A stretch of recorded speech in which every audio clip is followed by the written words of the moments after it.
వైఎస్ఆర్సీపీకి సంబంధించినటువంటి యూట్యూబ్లో మాట్లాడే వాళ్ళు కొంతమంది ఉంటారు కదా, వాళ్ళందరూ కూడా ఈ ఇష్యూను బాగా ఎంజాయ్ చేస్తూ ఉన్నారు. నిన్నెవరో మహిళ ఇందాక చెప్పినట్టు చెప్పుతూని కొట్టిందని వాడు ప్రశ్న అనేవాడు దాన్ని తమ్మునేలు పెట్టుకొని తెగ సంబరపడిపోతున్నాడు. అరే చెప్పుతో కొట్టే వాళ్ళు జగన్మోహన్ రెడ్డి ఫోటో కూడా ఎంతమంది కొట్టారు. అట్లా దేశంలో ఉన్న రాజకీయ నాయకుల ఫోటోలకు చెప్పులు దండలేయడం, చెప్పులతో కొట్టడం, గాడిది కట్టడం అనేది ఇది మన భారతదేశంలో కామన్. దానికే అంత ఫీల్ అయిపోతే, అంత సంబరపడిపోతే ఎట్లారా బాబు ప్రశ్న రావన్ కాదు కదా. అందుకే దాన్ని మీకు అనుకూలంగా మార్చుకోకండి. మీకు అనుకూలంగా మార్చుకున్నందుకే బీఆర్ఎస్ పార్టీని తెలంగాణలో కూర్చోబెట్టారు. అలాగే మీరు రెచ్చిపోవడం వల్లే 11 స్థానాలకు పరిమితం అయ్యారు. అందుకే ఇక్కడ వైఎస్ఆర్సీపీ కూడా శునకానందం పొందుతుంది ఈ ఇష్యూని బేస్ చేసుకొని.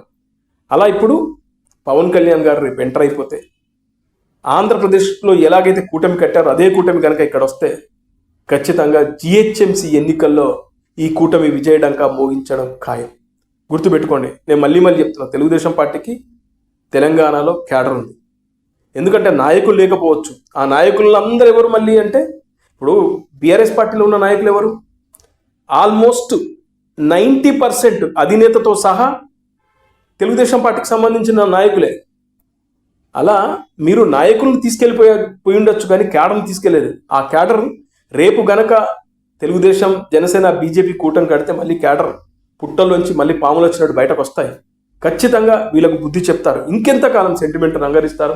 ఇది మంచి పద్ధతి కానే కాదు. తెలంగాణ వచ్చేసింది, రాష్ట్రాలుగా విడిపోయారు, ప్రజలుగా కలిసి ఉందామని చెప్పిన మీరే ఇవాళ ఇలాంటి నీచమైన రాజకీయాలు చేస్తూ ఉంటే ఎవరికైనా కూడా బాధేస్తుంది. పైగా ఇదేదో పాకిస్తాన్లో లేదు హైదరాబాద్ అనేది, ఇది తెలంగాణలో ఉంది, ఇది భారతదేశంలోనే ఉంది.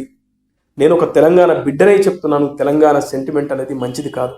ఈ సెంటిమెంట్ను ఆపకపోతే అది బీఆర్ఎస్ పార్టీ మనుగడకే ప్రశ్నార్థకం.